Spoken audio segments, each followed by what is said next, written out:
शांति। मैंने बताया है कि हमारे जो 3 शरीर है उसको साफ करने के लिए दुआ बहुत ज़रूरी है। और दुआ अनेक रीति से हम प्राप्त कर सकते हैं, लेकिन कई चीज़ें बहुत इजी है। जैसे आजकल लोग वीडियो तब देखते हैं जब कितने लाइक है, कितना शेयर किया है, कमेंट कितनी रखी है, कितने सब्सक्राइबर है, व्यूज़ कितने हैं, ये सब देखकर वीडियो देखते हैं। तो यहाँ भी हमें अगर दुआ कमाना है तो हर एक वीडियो में लाइक, शेयर, कमेंट और सब्सक्राइब करना है।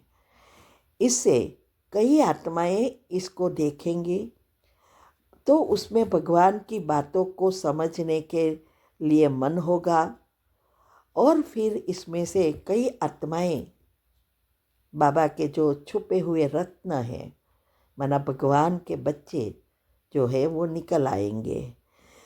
और कईयों को, बाहर वालों को भी अगर इससे फ़ायदा होगा तो इस सब से दुआ मिलेगी जिसने ये 4 चीज़ें की है। इसीलिए ये घर बैठे दुआ कमाओ। लोग घर बैठे पैसा कमा रहे हैं, आप दुआ कमाओ तो हम भगवान के बच्चे नंबर 1 में जल्दी जल्दी आ सकेंगे। ठीक है। ओम शांति। ओम शांति। आपका प्रश्न है कि श्री कृष्ण का जन्म के बाद नर्क और सत्युगी दुनिया की स्थापना, यह दोनों कार्य एक साथ कहाँ पर होता है? कृष्ण तो सतोप्रधान होता है तो दुख की दुनिया कैसे? उत्तर है, देखो ये बहुत बड़ा राज है श्री कृष्ण की जन्म का। आपने कभी त्योहार में चेक किया? श्री कृष्ण का जन्म 8 को वध में होता है, माना अंधारियों में होता है। और सभी देवी देवता, राम, सीता, राधा, सबका जन्म उजाले में होता है, पूनम के पहले होता है। और सोचने की बात यह है कि जैसे श्री कृष्ण की 8 वध में है, वैसे ही अष्टमी राधा की भी है, लेकिन सुद में है। राम नवमी और सीता भी नवमी है, सुद में। तो ये सारे राज है। तो इसके लिए पहले तो मैं ये कहूँगी कि कृष्ण के प्रश्न के उत्तर में कैसे स्थापना होगी, कैसे विनाश होगा, ये सारे राज की आध्यात्मिक जो टॉपिक रखे हैं, आप प्ले लिस्ट में जाएंगे हमारी चैनल पर तो वहाँ आध्यात्मिक टॉपिक के राज है। वैसे तो सारे टॉपिक राज वाले ही है, चाहे वो सृष्टि के हैं, चाहे कुंडलिनी चक्र के हैं, लेकिन ये आध्यात्मिक रहस्य में ये मिलेगा। साथ साथ अभी प्रैक्टिकल में जो वेबिनार चल रहे हैं, Monday, Thursday and Saturday India time पर 8 से 9 जो हम अभी करा रहे हैं वेबिनार, वो अटेंड करो। अभी ऑटो इम्यून डिसीज़ के बारे में चल रहा है, सारे राज ही समझा रही हूँ। और नेक्स्ट अभी जो शुरू होने वाला है वो ये डायमेंशंस, 10 डायमेंशंस क्या है, इसमें आएगा श्री कृष्ण कब आएगा, कहाँ आएगा, कौन से डायमेंशन में है, सारी बातें डिटेल में समझाई जाएगी। आप वहाँ अटेंड कर सकते हो। तो उसका ग्रुप भी खोला है और यूट्यूब पर भी आता है और ये मीट सब पर भी होता है। ठीक है। ओम शांति।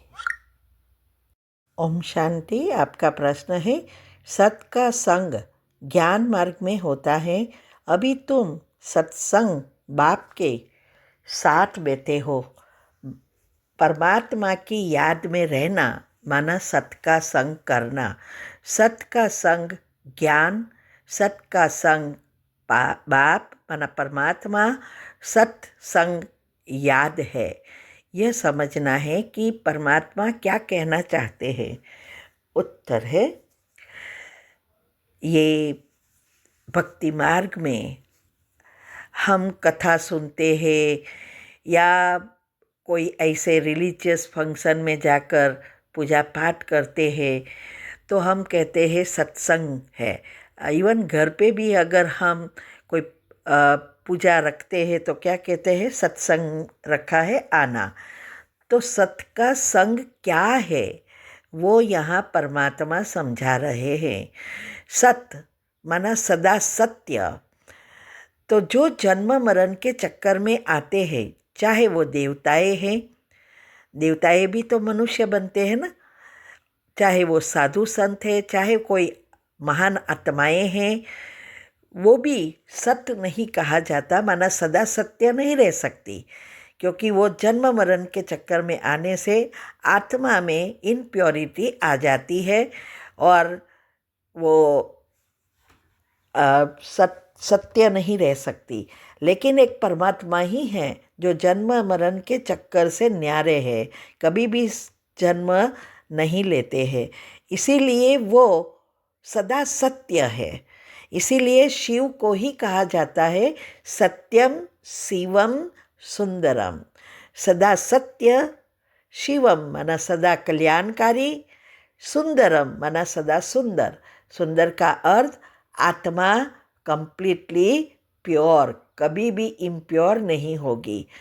तो इसीलिए शिव बाबा आज भी यही कह रहे हैं कि अभी हम रियल सत का संग कर रहे हैं, सत्संग कर रहे हैं। जिस सत्संग से हम सतो प्रधान बनेंगे। अभी जो तमो प्रधान है, विकारों से भरपूर है, विकर्म भी बहुत संचित पाप कर्म है, सब भस्म करके हम इस सत्संग से सतो प्रधान बन सकते हैं।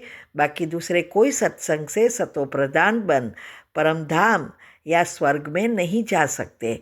इसीलिए बाबा ने कहा कि ये सत का संग है। ज्ञान मार्ग या ज्ञान आत्मज्ञान सुनना वो सत का संग है, क्योंकि सिर्फ परमात्मा ही ये सत ज्ञान दे रहे हैं और वही सतगुरु है।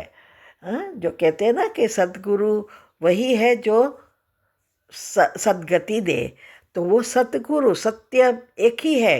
गुरु कहो, परमात्मा कहो, बाप कहो, सब वही है। इसीलिए बाबा कहते हैं कि रियल सत का संग अभी ही होता है, सारे कल्प में कभी भी नहीं हो सकता। तो इसीलिए जब तक हम आत्मज्ञान लेकर अपने को आत्मिक स्मृति में स्थित करके परमात्मा को याद नहीं करते, तब तक हमारे विकर्म विनाश नहीं होंगे, आत्मा में शक्ति नहीं भरेगी और हम सतो प्रधान नहीं बन सकते। ठीक है। ओम शांति।